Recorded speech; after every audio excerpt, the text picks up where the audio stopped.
d'autres études avaient montré déjà qu'autant un stress modéré était un excellent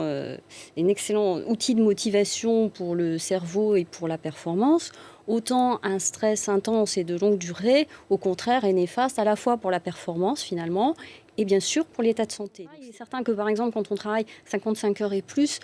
il est vraisemblable qu'on prenne un petit peu plus à la légère une alimentation correcte, par exemple au déjeuner, voire qu'on évite totalement le déjeuner, ce qui là encore est un facteur de déséquilibre possible au niveau de l'organisme. Probablement aussi que pour travailler autant que ça, et à mon avis, les gens qu'on présente à travaillant entre guillemets plus de 55 heures font parfois 70 ou encore plus. Donc il existe à partir d'un moment un stade où le temps de sommeil n'est plus suffisant pour permettre la récupération cérébrale. Alors la récupération cérébrale est absolument indispensable au bon équilibre de l'organisme. Alors en 2 mots, si on ne peut pas réduire drastiquement ses heures de travail, souvent c'est le cas, quels conseils pratiques donner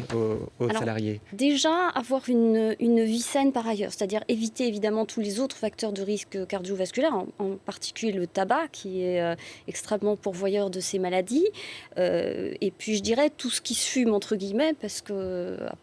à part la cigarette électronique pour laquelle il y a pour le moment une polémique, et encore que toutes celles qui contiennent de la nicotine sont clairement mauvaises également, puisque c'est un vasoconstricteur, donc ne sont pas recommandées pour passer ces problèmes de maladies cardiovasculaires.